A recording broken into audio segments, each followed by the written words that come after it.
बोला बोला. हॅलो. त्याची मुलगी असेल, तो असेल, बोलत राहतो. आणि रक्षा खडसेला आपण मंत्री करून ठेवलेला आहे. मंत्री हिला काढलं पाहिजे, हे कुठेतरी थांबलं पाहिजे ना. तो उठल्या सुटल्या घाणेरडा काही आरोप करतो दरवेळेस त्याची तो काहीतरी निर्णय करावा लागेल असं नाही. आणि रक्षा खडसे मंत्रिमंडळात एका घरात राहतात, एकमेकांना मदत करतात.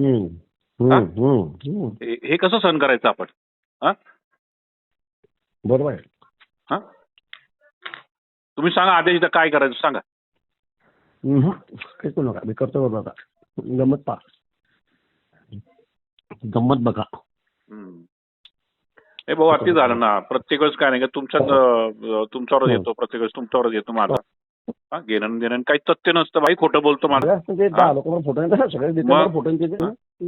एक शिरपूरच्या डॉक्टरचा बाईचं जवळ लपडा.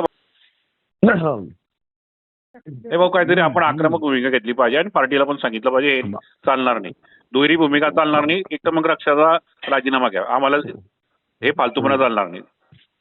बरोबर.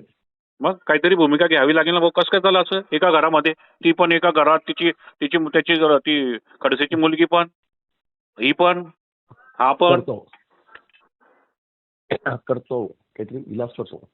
जी भाऊ, जी भाऊ. आणि तुम्ही सांगा मला, तुम्ही सांगाल तसं मी पत्र काढतो त्या बाजारात. तसं करतो येऊन उठावून आता. जी भाऊ, जेवण करतो, विमान पकडायचं 10 मिनिट हो हो हो हो. थांबवलं, थोडं लेट करतो. आणि उत्तर महाराष्ट्रात आपण